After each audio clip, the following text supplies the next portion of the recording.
Peace, y'all. Peace, love, and light.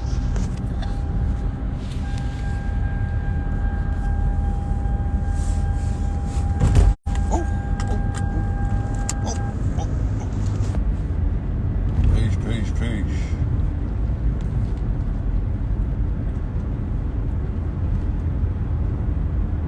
What's good with the family? Peace, y'all. I ain't gonna take your whole beautiful Sunday up. Just doing a real quick drive-by, touching some points. My live from earlier got cut a little. I ain't get everything out that I had to say about what the word of the day entails, so we'll brush over some of that real quick. And I got some other things I want to touch on to see if anybody can relate.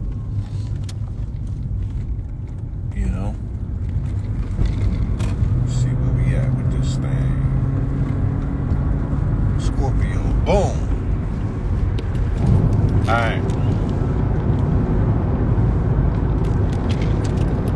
So today's the first day of Scorpio season begins today. And as you can see by this this graph that I put up, this motif, this picture. Peace. Young Mary, that's one of my day ones. Right? She's been with us forever since KTL Radio. So what is this whole scorpionic energy? What is Scorpio season and what does it entail? Scorpio is the sign of transformation, more so than anything. And we got a Scorpio new moon coming up on Tuesday. And the new moon is the renewal for new things being done. Removal of old things and the beginning of new things. So we have a solar eclipse coming in Scorpio, which means that it's not only a new moon, but this is being amplified by the solar eclipse energy, right? So it's going to be super strong. But 2 weeks after that, or 2 strongs after that, we're going to be coming into the blood moon, right? On November 8th. And this blood moon is going to be very, very, very powerful leading into Scorpio. Leading into, I think that November 8th is election day. So it's a blood moon. It's going to be on election day. And it's going to be a bloody election. You already know what time it is, but I'm putting the emphasis on bloody. Okay? Because this election, bar none, is going to determine, everything that they say is going to determine the future of this country. Right? And I'm not here to preach doom and gloom. I'm just saying, being that I saw this social experiment taking place last season, because my observation of all things, I put them in their respective places. I put them in the season that they happen. That's how I classify and catalog events. So all of that stuff that was taking place with Ye, that was all Taurus. That was all Libra season, dealing with the Gemini mind, right? So what does that say to me? Gemini, mind, communication, Libra, balance, scales, right? This communication that he was representing, that he embodied, was about balance. It was about imbalance and balance. He's imbalanced. But the world is sitting there looking and listening to the nigga like he's a politician, like they're looking to get balance from somebody that's imbalanced. People is sitting there thinking that Kanye West is gonna make sense. And I'm not saying that he wasn't making sense, but the nigga categorically is mentally unstable. So why are you even looking to somebody who's a little bit off to be all the way on? He's going to say some shit that makes sense, and he's going to say a lot of shit that don't. And he's a Gemini, right? They normally do that shit without the bipolarism. Right? So it told us a lot about him and what he's going through. It told us a lot about the people who were listening to him and society in general. And for those of us that was looking and we were getting lessons, it told us a lot about ourselves. If we was willing to look in the mirror and do the work. You feel me? Yeah. Shout out to the Geminis, right?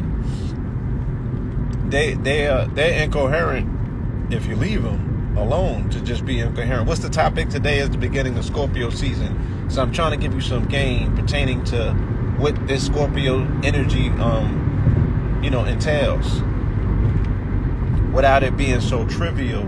Like I was on somebody's live the other day. I won't mention her name. She's an astrologer in the community, and she was doing a hatchet job on Scorpios, and it sounded like she was deflecting or reflecting her own personal energy. And she had the nerve when somebody said something. She said, "Stop projecting or deflecting." She used one of those words. She was talking to herself, right? So she was talking crazy about Scorpios. She must have been stung before or something like that. But we are not the progenitors of all things evil or wrong in people's lives, right? It would be more responsible to tell somebody that those are dealing with aspects of who they are, right? Character and character flaws.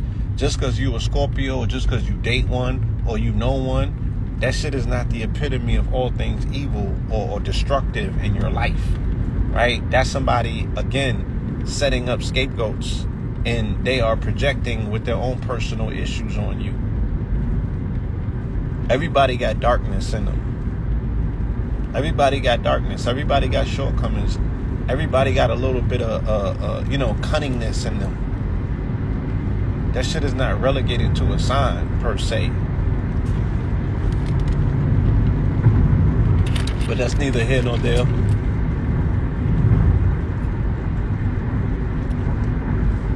Right? That's neither here nor there. Why are you looking at that? Why are you driving, brother? Who be driving with people who drive and text, or drive and read texts while they driving, and the shit is not an emergency?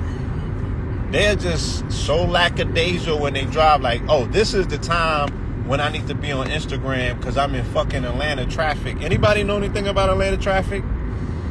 I'm talking about not the one that's like traffic where you sitting in there for 8 hours. I mean traffic where like all 5 lanes is moving at once and there's accidents on every side of you. Anybody, y'all ever drive through Atlanta or anywhere with people like that?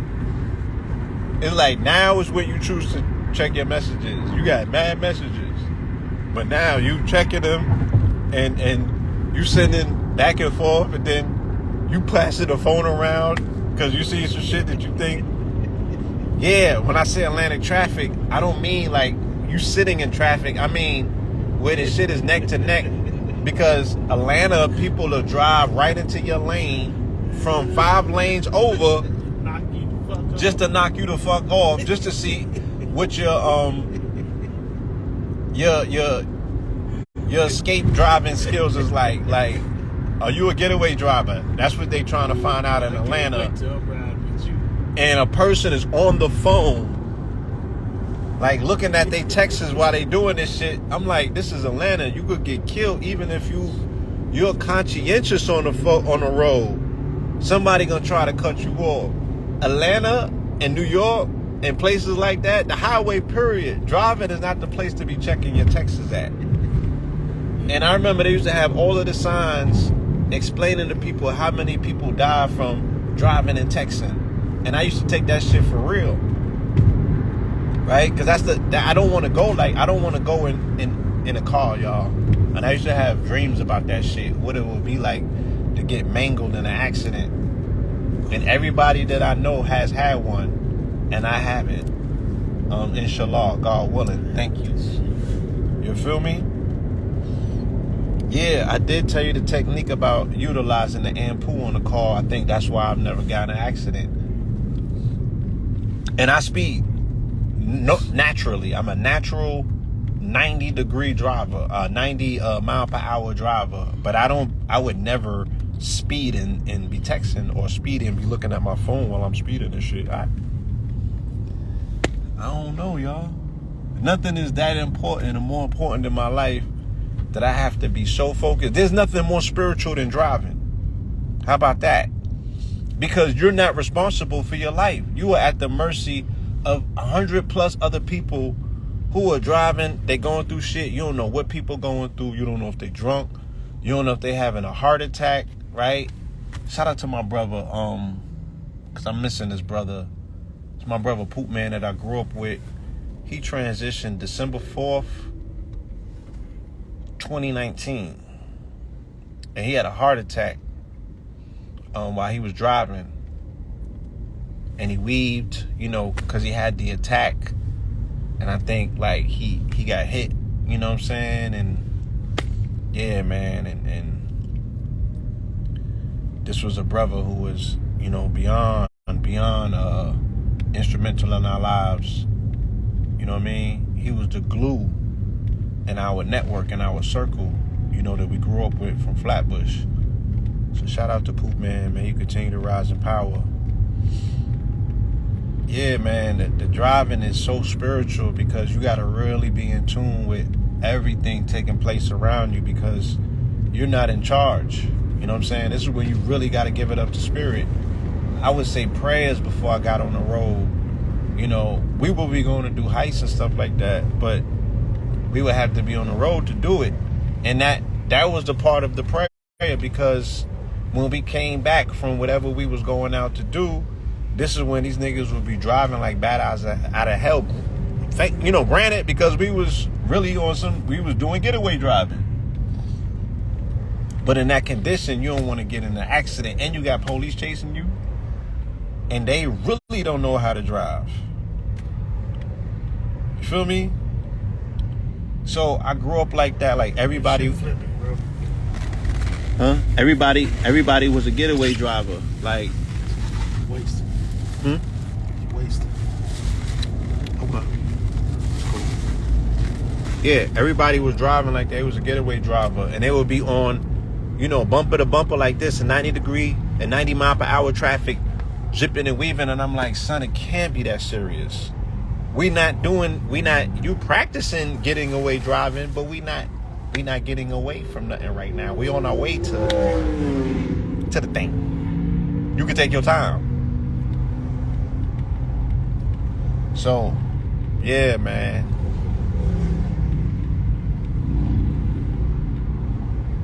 Yeah, 90 miles per hour, and I could see and feel when I'm on the road. I can see the road miles ahead of me. I have never, let alone get stopped or in an accident, I've never got stopped. And I've never had a license a day in my life.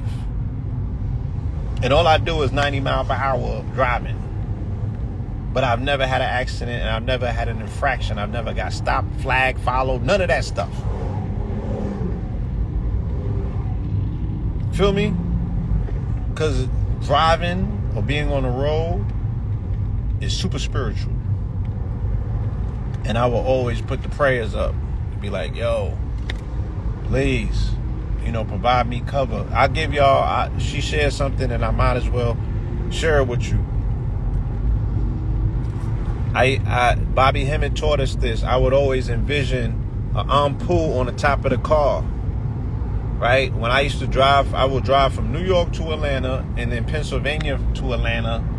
And I will be doing 90, hydroplaning and everything. Because we put these prayers on the car of ampoule of protection.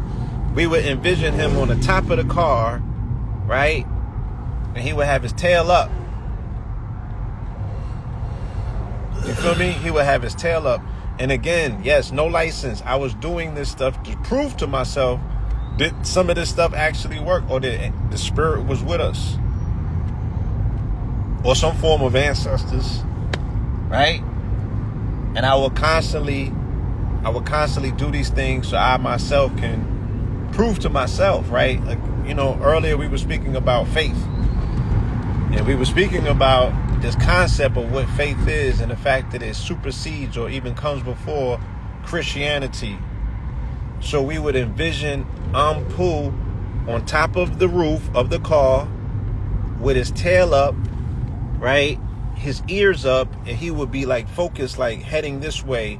And wherever we would go, we would envision that particular motif protecting us on the highways and the byways as we're traveling. And I kid you not, I would be invisible on this highway doing my 90 plus, 100 plus, through South and North Carolina specifically. You know what I mean? I was speeding through Virginia the other day like I ain't had no sense. I do not recommend that. Please do not do that, y'all. Crawl through Virginia if you have to. Right? Don't speed in Virginia. Don't speed in Fairfax specifically. Please don't do that. So, this motif of Scorpio, shout out to my brothers, Happy Monkey. This motif of Scorpio deals with the tripartite aspects of transformation. What does that mean? It means that there's 3 parts to our transformation. It's really 4, right? The serpent, okay? Sheds his skin. So it sheds his skin. Yes, the serpent crawls on his belly and it sheds his skin. And so the motif or the symbol of a serpent crawling on his belly, yeah, you know, a serpent is the closest to the ground. Serpents and scorpions get very, again, like I said, we get a lot of bad press. There's a lot of people doing hatchet jobs on scorpions because they don't understand them. You feel me? Or they have been traumatized or trivialized by different sorts of relationships that they've had in their lives with Scorpios. So the serpent, a very wise animal, right? That derives from a worm, and a worm derives from a parasite. Super intelligent. Ain't nothing been around longer than a worm. Think about it. Right? Ain't nothing been around longer than a worm. So we want to discredit things like they don't have any validity. There's been a lot of misinterpretations of the Bible where they've attributed things to serpents that really was involving worms and parasites. So the serpent, very wise animal, right, represents magnetic fields. That's why it's always pictured as close to the earth as possible. Okay? So the serpent that's near the planet or near the earth represents magnetism. Okay? It represents magnetism, and it's very intuitive, right? That's why they call it wise. Why is it intuitive? Because of the magnetism that it represents. Something that can derive information or feel magnetic fields, that thing or that entity, that thing is going to be relegated or connected to intelligence or wisdom, intuitiveness. So that's what the quote-unquote serpent represents. Now, when a serpent comes off of its belly, right, some people may say, okay, well, the negative side of that is slithering and you're near the ground and you can't be trusted and all of that stuff. I don't really focus too much on that, right? Because again, as much as people say about Scorpios, I know certified pieces of shits that are Aquariuses and Aries, especially them, Pisces. Them are some dark, confused motherfuckers. You know, I can sit here and talk crazy about every sign if I wanted to, based on the people that I know represent them. But I don't want to do that, right? Let's keep it on the high ground. We're going to talk about these particular qualities of what the Scorpio represents.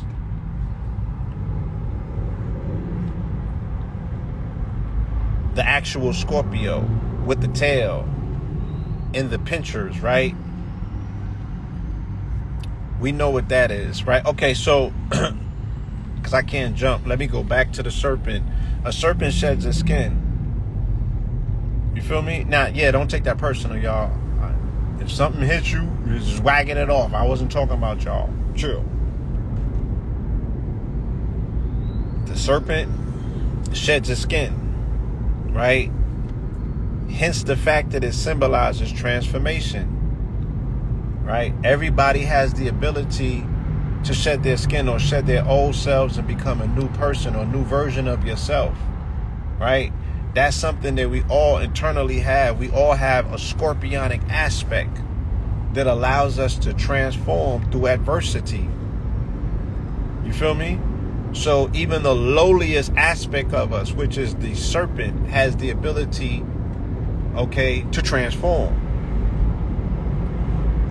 Now, the actual scorpion, you know, that's a creature that you would normally find by itself. It's very individualistic. It hangs out in dark and damp places, right? That's a Scorpio as well, to a T, especially one that's a little bit more introverted and identifies with the dark side of humanity, right?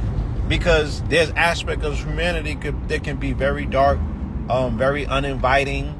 You know what I'm saying? Everything is just not a glory when it comes to humanity. There's aspects of this that, you know what I'm saying, deal with a level of isolation and being by yourself and having to be by yourself because you have to work on certain things in the shadow that require work in order for you to transform. We all have to do these things, and we get a bad rap because we represent or we symbolize what that is. But, you know, faith with no works is empty. So it's like, in order for you to be in receivership of the things that you want, that you have to work hard for, right? This is what's going to be needed. You can't get around that. You're going to have to isolate. You're going to have to do the shadow work. You're going to have to go into the darkness. You're going to have to feel what being alone is like. You know what I'm saying? Because you came into this world by yourself and you're going to leave by yourself. Now, in the middle of that experience, you need people, right? Humans are categorically dependent. We may have came into this world by ourselves, but we could not survive by ourselves. You feel me? So that's not the lesson. The lesson is not to come here and be by yourself.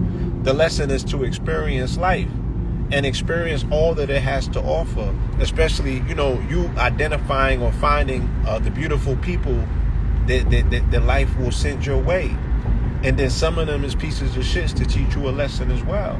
But they're all an integral part of your life lesson here on this planet.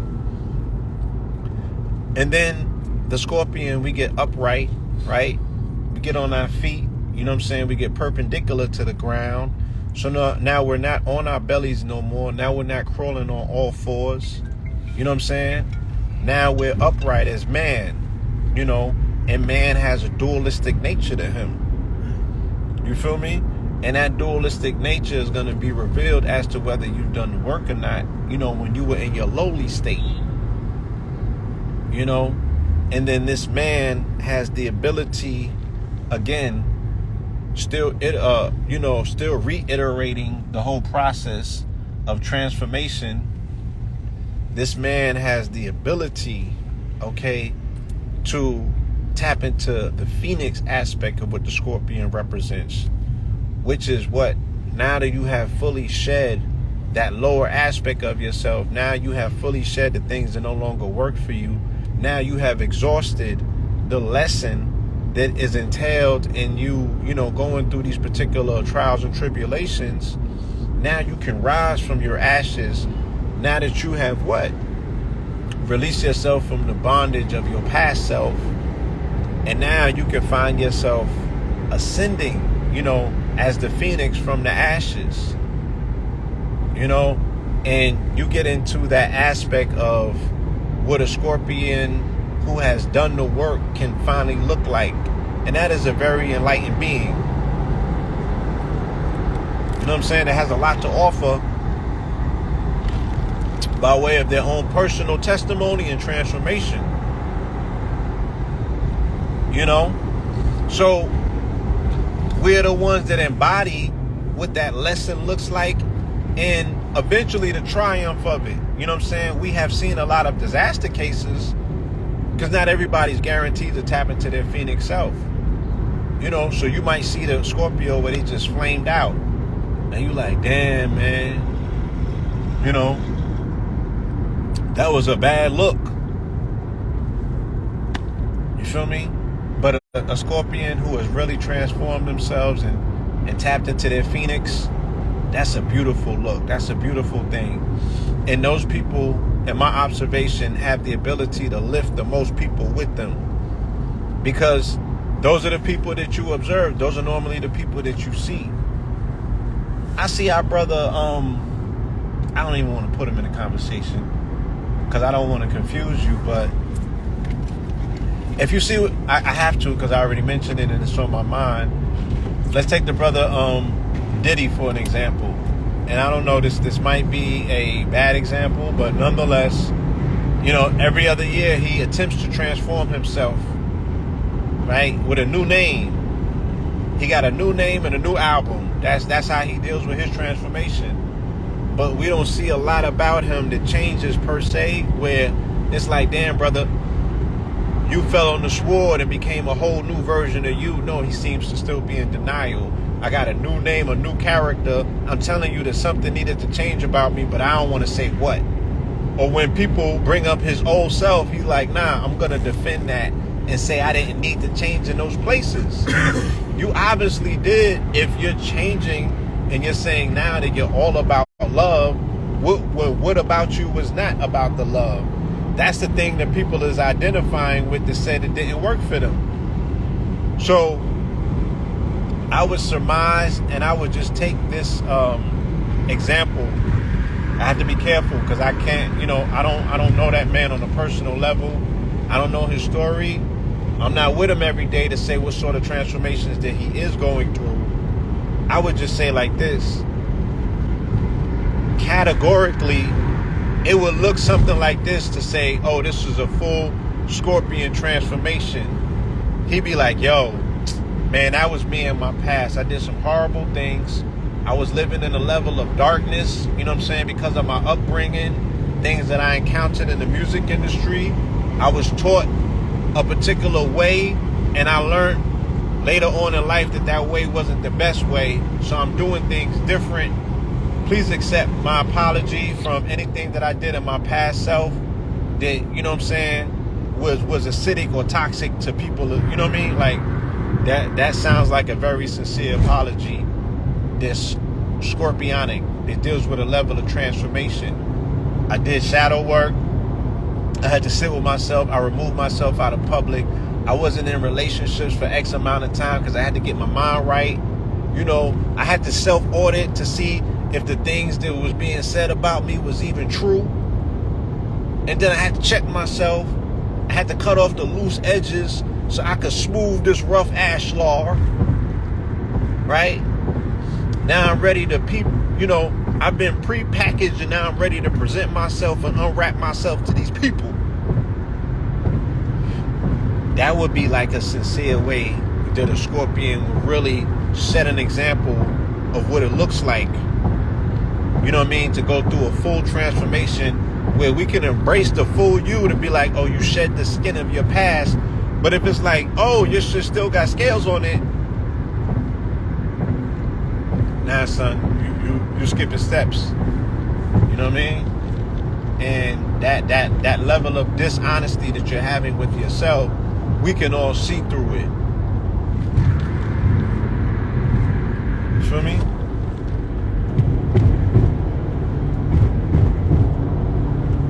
Yeah, so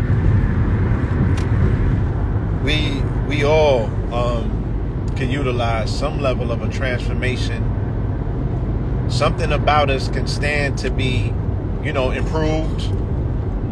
And that's a personal journey. That's a personal assessment that we all have to take in our lives. I got a full sheet. I got a full motherfucking sheet of things that I need to look into. So 4 parts, the other 3. So 4 parts, the other 3. Serpent, Scorpio, Man, and Phoenix. Yeah. Right. So it's normally thought of as 3 parts. It's more like 4 parts because we don't ever want to exclude, you know, the man out the equation.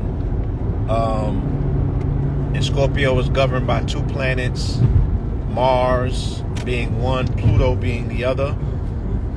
You know what I'm saying? So as always, you know, you might want to look and see where Scorpion is at in your chart and then observe this new moon, this total eclipse that's coming in, right? We have a total eclipse on the 8th.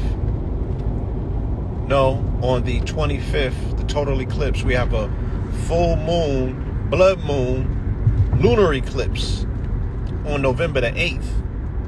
Now, what I want to point out is we only had 2 lunar eclipses in this year. the last lunar eclipse was Taurus. So Scorpio and Taurus are they're connected, right? Every sign has a sign that connects to it, right? It's his direct opposite. So there's something called a Scorpio-Taurus axis, and it's so many words. I can sum it up as sex, money, murder. That's the Scorpio-Taurus axis.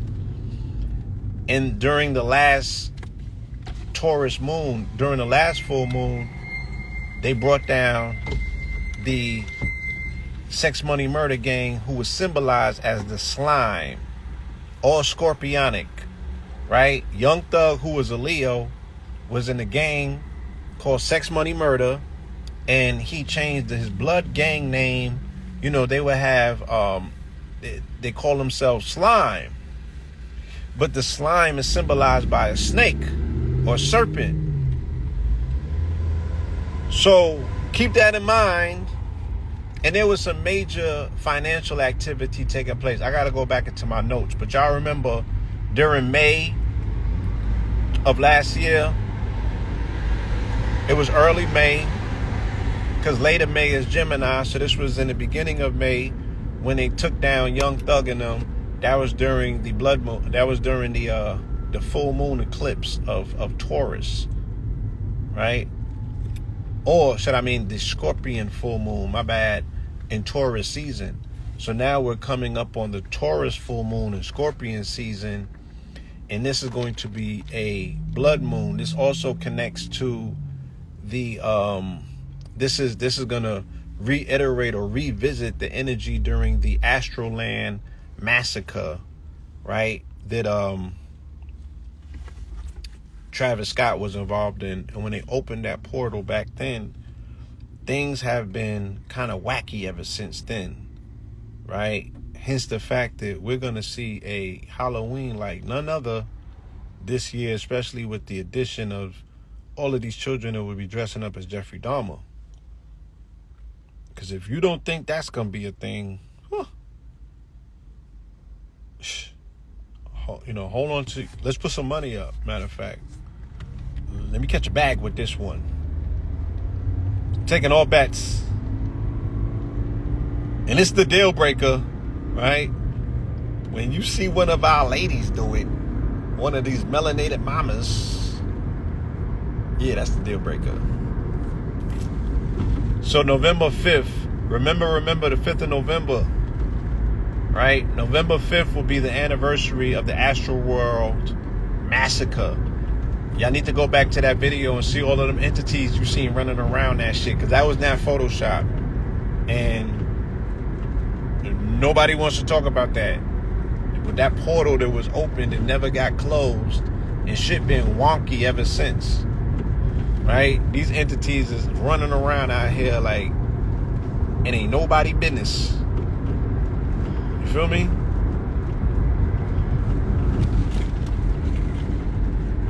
So, again, you know, be mindful. You know what I'm saying? Next Sunday, they're going to have little babies running around here dressed up like Jeffrey Dahmer. You know, giving all of these entities everything that they need, all the leeway that they need to get busy. And then we're going to be going into election on the blood moon. They set up the midterms, which is going to be a bloodbath, right?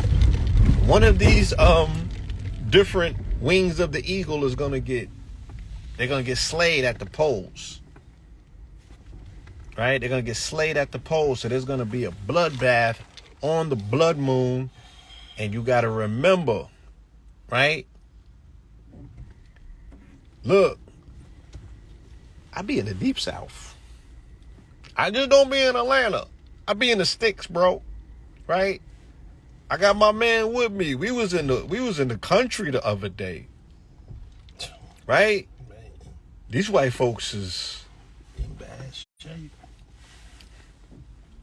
These white folks, this is the embarrassing part, right? It's like, this your competition? Black man? For real? These are niggas that you got problems with, huh? You know how Rick, these niggas ain't holding me back. These are niggas holding you back. It would be embarrassing if you saw what I seen, that you would compare yourself against these people as your competition. But not only can they shoot, they had their 5-year-olds with them, right? They 5-year-olds can not only shoot, they know how to kill animals, skin animals, cut up animals, store animals. And drive trucks. Right? We were seeing 11-year-olds that was driving 18-wheelers. Mm-hmm. You feel me? With precision. And they know how to shoot. They know how to shoot with blindfolds. And this is not hyperbole. It's something that we've seen with our own eyes. Right? And these people, I'm talking about, this is the most horrific looking people I have ever seen. Like, this shit look like if you seen these people on Halloween, you will be clutching. You'd be like, oh, hell no. Morbidly obese. Diseased. They just falling apart. And that's embarrassing because these people think that they better than you just based on their privilege. I'm talking about they do not have it together, y'all. Which is even more embarrassing for the condition the niggas is in. Because your competition is fucking atrocious. But they out here winning because even if they look like the Addams family, it's still a family. I repeat that. Even if they look like the Addams family, it's still a family. Feel me?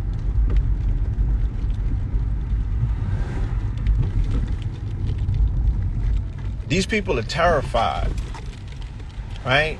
Their fear is real. Their fear is real, right? These people are conflicted by their terror. If they lose Georgia to Stacey Abrams, right? It's not enough. They telling you just go out and vote. They need to tell you to go out and vote, clean your gun, get your bullets together, and lay low. Because if these Europeans lose Georgia, it's going to be all hell out here. Granted, you can fight for Georgia, but you just can't fight for Georgia in the polls because you're going to wake these motherfuckers up and they're going to come out the mountains. The only place that's blue in the state of Georgia is the city of Atlanta, my nigga. And them niggas don't know how to shoot in the city of Atlanta. You feel me? Yeah, I'm terrified of her too. So then it goes to say, damn, y'all done voted this person in who is pro-LGBT. She's pro-abortion. She's pro all of the Democrat talking. You know, she's a Democrat stooge if there ever was one. Lotto brought her out, right? Jeezy brought her out last week. How could you go from Black Lives Matter to you standing with the nigga who calls himself the Snowman, who said he's responsible for coke prices coming up and going down, right? Like a ski sled. Why do all of the Democratic operatives choose to stand with niggas who are D-boys? Is this really a policy of the Biden crime bill and the George Clinton Bill Clinton crime bill? Because you know Bill Clinton had the biggest trap ever. You do know that, right? Y'all never seen the movie when they were showing you in Mensa, Arkansas, how he was running all of the coke in through the airports? Y'all don't know this about Bill Clinton? Right? Are y'all slow with this? Somebody said Jeezy album is whack. Granted, but what is Jeezy with a grown-ass son in college, right? He's married to an Asian woman on TV. He got real estate investments, and he's a political pundit, right? The nigga be punding for the Democrats. How you up here putting out a fucking trap album in 2022 with DJ Drama like you on the block? And just the other day, you was telling us about voting. How could you go from voting to selling dope again? This is what I don't understand about these dudes. And the community is still accepting of this shit. Nothing did more to destroy Black America than crack. Right? So how can Black Lives Matter and then you turning black people to zombies? Or you cannibalizing off of the community because you're slowly absorbing people's life force to make your life better. Right? That's a sin. If there ever was one. How could you do how could two exist at the same time? Right? They're not even talking, the Democrats don't even talk about crime. They talk about killing black babies.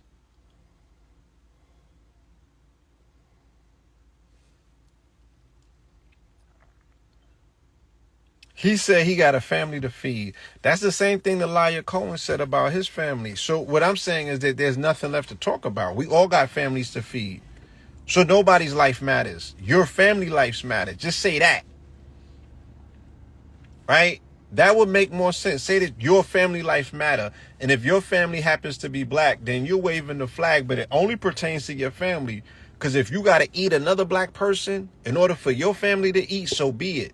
And that's the oath that everybody takes when you dealing with work. Right? Me and my niggas versus everybody. That's the mentality. Tell me different. You going around shaking hands and kissing babies? No, you clutching.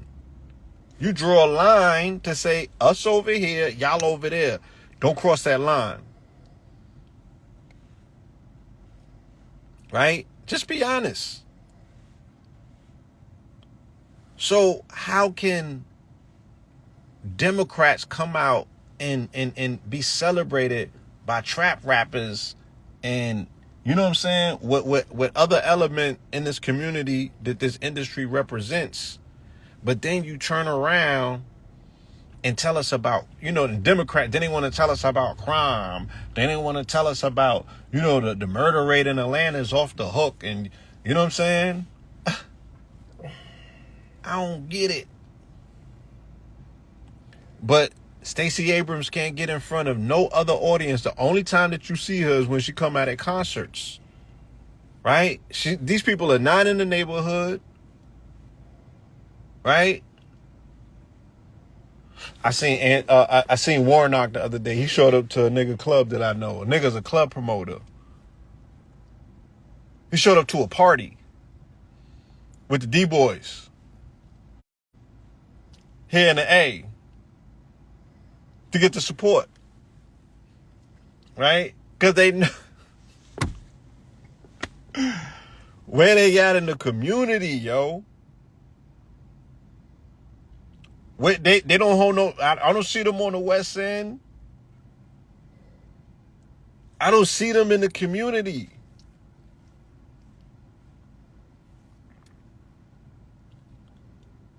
How could Yeezy be a professional dope man, right? Why would you go back to the Snowman era? Why would you bring Atlanta back? Why would you bring the country back? And then DJ Drama's up there bragging about it, how they made it to this day. Yo, we made it to 1600 Pennsylvania Avenue. That's the White House.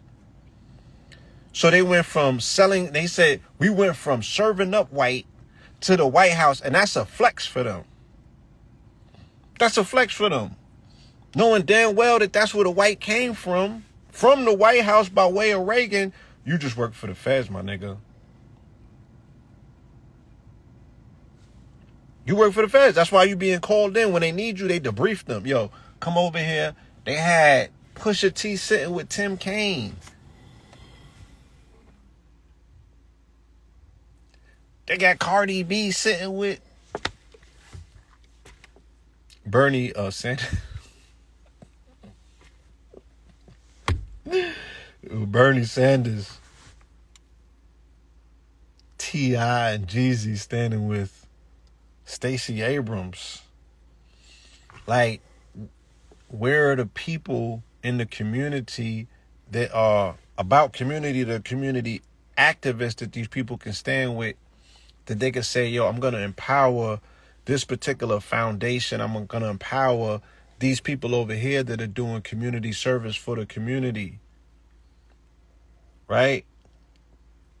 They're doing none of that. Like, again, I want to know, and we're going to Google it to find out what the advertisement budget for Warnock for the Senate is. Right? Murdered. Imagine if you put that in the community. You putting all of this money into this melanated man to run for Senate for the state of Georgia. Nobody in Georgia that I know has benefited from anything that has been done legislative-wise from a Warnock candidacy, but they easily pumped that. Look, it was nothing short of $100 million that went into this man's campaign. I can't watch a YouTube. I don't watch TV, so I can only imagine what they're doing on mainstream media. I can't watch a YouTube without it getting interrupted by a Walnut commercial. And that's not even when I'm still in Georgia. Even when I go out of town, all I see is Warnock commercials. They got ones that are pro-Warnock, and they got ones that's anti-Herschel Walker. He got a little bit of cash because he got some commercials coming in. But when they started going in on him, it drowned out his campaign. It showed the bankroll. Yeah, Lotto brought Stacey on stage last night. Week before that, it was Jeezy. You know, they got 21 Savage on the campaign trail with her. What is this? What is this?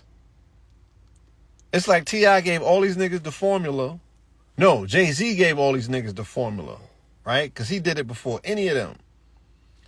How could you wash your hands? Right? And some people would be like, oh, well, he went legit. I'm like, bro, they're still rapping about their exploits.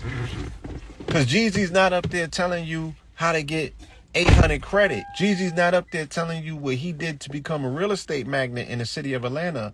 He's openly telling you, I built my empire off of ill-gotten gain. I built my empire off of quote-unquote negativity. And anybody that knows anything knows that you cannot build something that's founded off of ill-gotten gain and expect it to stand tall, right? What did he say? He said, all of my blue money got red on it. So nigga, you sitting up there telling the whole world and bragging that your money is blood money. But then you've built legitimacy off of it. No, all of that shit is going to come tumbling down. How dare you? You're supposed to keep that to yourself. When the Jews did it, when the Irish did it, and when the Italians did it, you feel me? They wasn't fucking making music about it, though, y'all. They still had enough decency to clean up when they came around their mamas, right? The mob still got plumbing companies, construction companies, nigga. Regardless if Gotti would show up in suits at night, the nigga still was saying that I was into construction.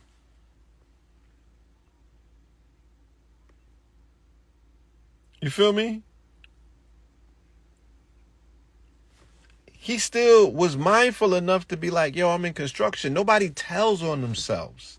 We're the only people that do that and then cry about it. Yo, I'm going to tell on myself, but if they catch up to me, you know what I'm saying?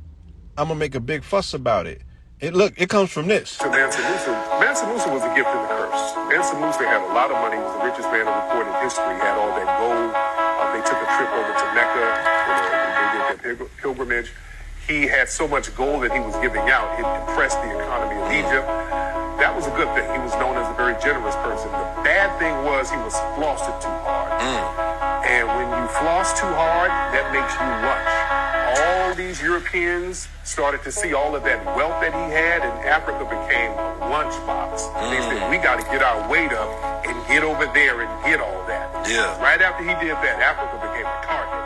So right in the 1400s, they had their eyes on Africa. Henry the Navigator, we got to go get that. We're starving, and these niggas run around here with all this gold. Yeah. We getting that. So Yeah. they started to tool up, and that's when they started exploiting Africa. So that was a gift and a curse. Sometimes you can be generous, but